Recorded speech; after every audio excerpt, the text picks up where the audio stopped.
All right, guys. Dreadnought's back today with a new review, and we're going to be looking at Star Wars The Black Series. Ahsoka Tano looking very cool here in the package. Very nice. A couple of accessories, as you can see here, and that nice artwork at the bottom as normal. Looking very cool. Not much going on the side over here. On this side, we see she's number 20 in the wave, and then a look at the back of the box and a short bio that reads, Anakin Skywalker's apprentice Ahsoka Tano left the Jedi Order before it was destroyed during Order 66. She would re-emerge years later as Fulcrum, a leader in the fledgling rebellion against the Empire. So let's crack this bad girl open and get a look at her. And here's Ahsoka Tano out of the package, and just looking absolutely beautiful. It is the version from the Rebels cartoon, as you can see here. It's got what they call the manhole over her chest. It's not the earlier versions of her costume. And I wasn't a huge Clone Wars fan, honestly. Not that wasn't a good cartoon. It was definitely well written and everything. I just wasn't a huge fan of that storyline, but I absolutely love Star Wars Rebels, and I love having her here in figure format. I was just really worried about how these figures would pull over, seeing the cartoon characters in the 6-inch black scale series. And I have to say, I think Hasbro really nailed it. It's, in my mind, it's very much in comparison to how Marvel Legends does with their movie versions versus the comic book versions. You can definitely, she looks great here, and I think she's going to display very well with the other 6-inch Black Series figures. But it's just, either it's a splinter in my mind that I know she's a cartoon character and we haven't seen her on the screen, or it's the level of detail. And I seem to always think it's the level of detail. With Marvel Legends, like for example with Captain America, the movie versions always have just a little more detail in them, in my mind, a little extra wrinkle in the face or something along those lines that sets it apart from the comic series. But they look great displayed together, and you can certainly interchange them. And again, that may just be in my head. Well, but that's kind of like how I look at this figure as well. I can tell, that she doesn't look like a movie figure to me. She is very detailed, but it just doesn't quite fit in. But for what it is, I think it just came out really great. I think it's as close as it could be. So I'm just really impressed with what Hasbro did on that part of it. So let's take a closer look at the figure. And taking a closer look at accessories, she only comes with 2 lightsabers. Not much going on accessory-wise, and I'm not a huge fan of how these turned out. The hilts are made out of a very flexible plastic. It's just very flimsy and rubbery, which I do not like. Same thing on this one as well. You can completely bend it just really easily. The other thing is, not a huge amount of detail in these. I like the choice of silver they used for both. It came out pretty nice, but just not a lot of detail sculpted in. You can see some lines sculpted in there and a little bit on it, but not really a whole lot going on over there. A couple black paint apps here and a little bit of a brown paint app on that one. And then the blades came out extremely light. I think the Obi-Wan blade came out light like this. I'm not a huge fan of the way this looks. The blades are detachable on both. You can clip them in. Both have the clips on them. But just in comparison, this is the Anakin blade that came with the 6-inch Anakin. And that's a much truer blue to me. And I wish they would go with this color for all the blue lightsabers. I just like it so much better. These just barely show up. They almost look white or clear. Not hugely impressed with that. The blades will clip on her side, which is cool. And you can get them both to lay down on the side of her skirt piece or whatever there. Yeah, looks pretty cool there. The other thing is fitting them in her hands, because they are so rubbery. You kind of have to really bend these fingers out and get them in there quickly before the fingers kind of go back into place. Well, once you do that, they fit in just fine, so no problems there. All right, so let's take a closer look at the sculpting. Man, getting in here close and taking a look at her, everything came out pretty nice sculpt-wise. Not a huge amount of sculpting in the face, but the nose and lips came out nicely sculpted. I do like the paint apps, so with the white on the face, all looks nice and clean. The blue eyes look very nice as well. The lips came out a little bit dark for my taste, but I do like the color they used for the skin tone. And then looking up here at the head, all this came out pretty nice overall. Nice blue paint apps, some silver there on the headpiece. And looking through the back, that came out pretty clean as well. It has that nice texture to it. You see the wrinkles in there in the way the plastic was molded. The blue gets a little bit sloppy down through here. You can see it kind of almost looks like it's powdered on or something. And then a spot up here on top that didn't get a paint app as well. And then down here on the bottom piece on this part, you can see there's a huge amount of extra plastic, and that really bummed me out. It's very striking on the figure. So that's really a quality control issue for me, and I really wish that would have not came on mine.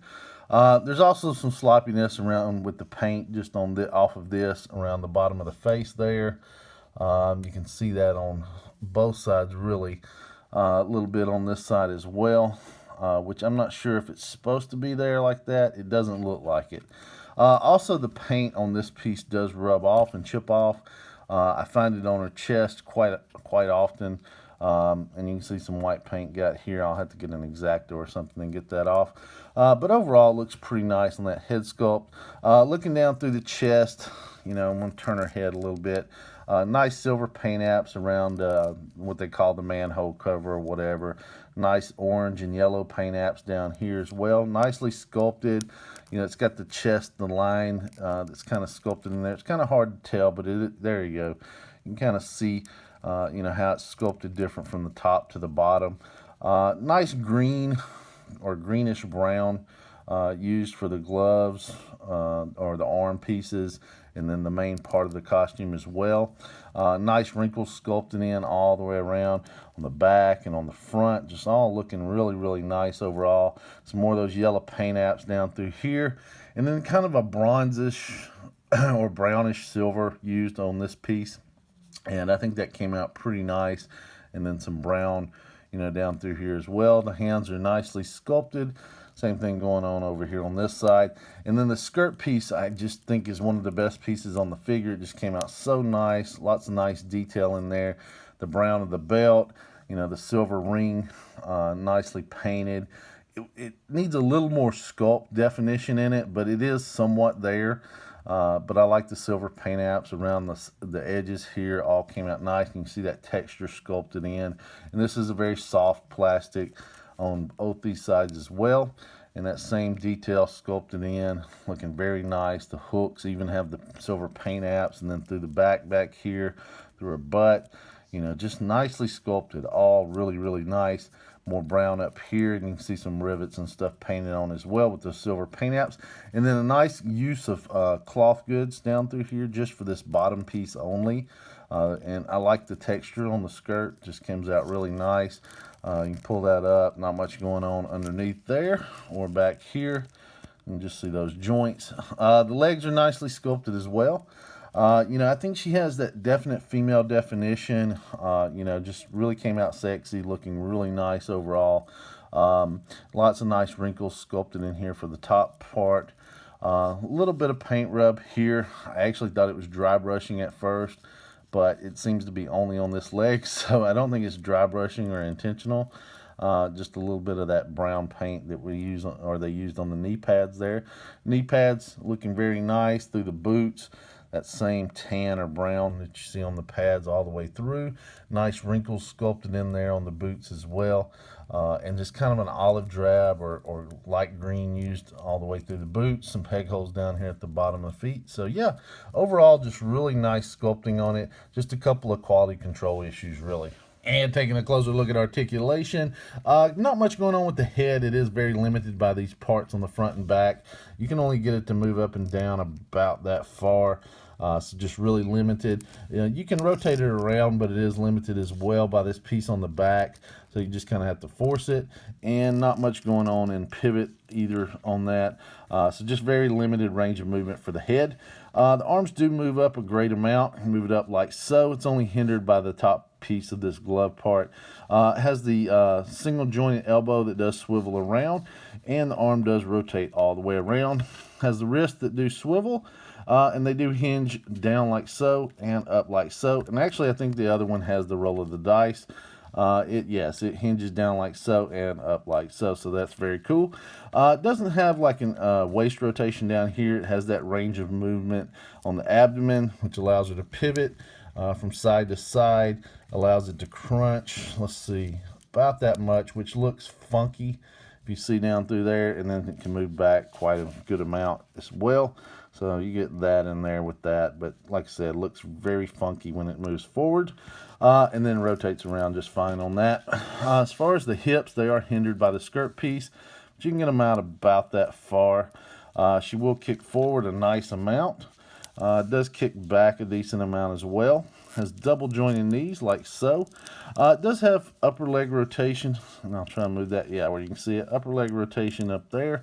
No boot cut rotation down here, but it does have the hinge on the foot that moves down like so, up like so, and it does have a nice ankle rocker on it as well.